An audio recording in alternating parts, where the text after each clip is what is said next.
Қайырлы күн баршаңызға, менің каналыма қош келдіңіздер. Бүгін сіздермен үй жағдайында дайындалатын тандыр нанның рецептісімен бөлісетін боламын. Яғни духовкада дайындайтын боламыз, нандарымыз жұмсақ болып шығады. Ал енді бастайық. Ең алдымен ұнымызды ыдысымызға өлшеп салып аламыз.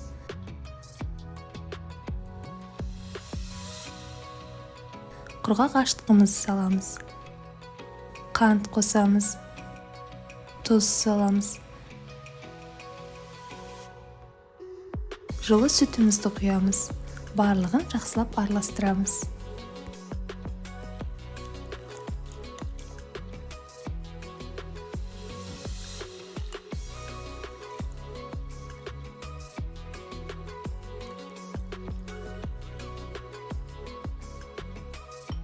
Бөлме температурасындағы немесе ерітілген сары майымызды қосамыз. Жақсылап араластырамыз. Қолға жабыспайтын жұмсақ қамыр елеп алатын боламыз.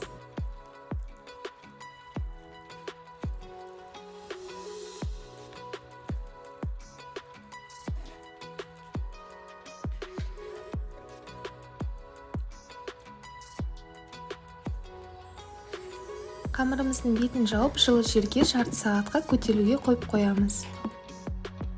Мінекей біздің қамырымыз күшті болып көтеріліп шықты, жарты сағаттай уақыт өтті. Енді қамырымызды бірдей 4 бөлікке бөліп аламыз.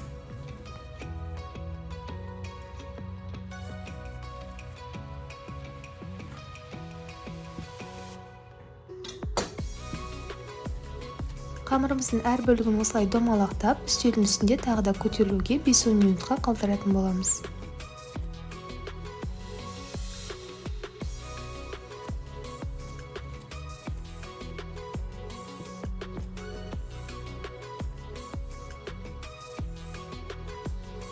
Енді тандыр нанымыздың формасын келтіретін боламыз. Видеода көрсетілгендей ортасын жұқалатып басып шығамыз.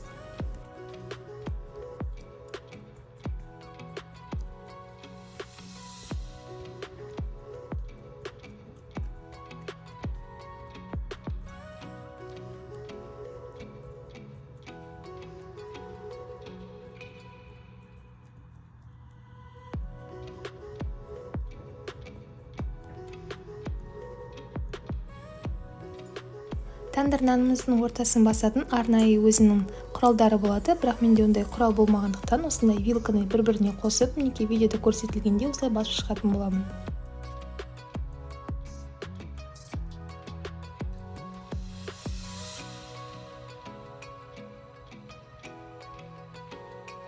Қамырымыздың қалған бөліктерінде дәл солай басып, дайындап аламыз.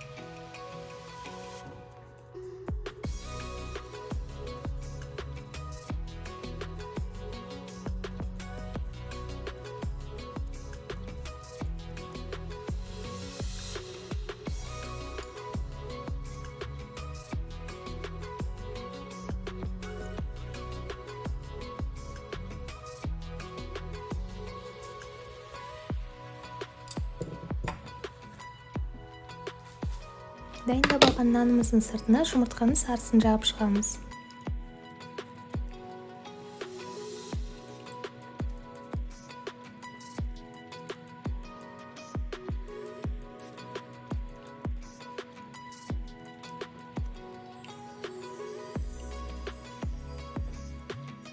Енді нанымызды қызып тұрған пеште 200 градуста 15 минуттай қызарғанша пісіріп аламыз. Мінекей біздің тандыр нанымыз дайын болды, күшті болып көтеріліп, жұмсақ болып шықты, әрі өте тез дайындалады. Сіздер де міндетті түрде дайындап көріңіздер, ас болсын.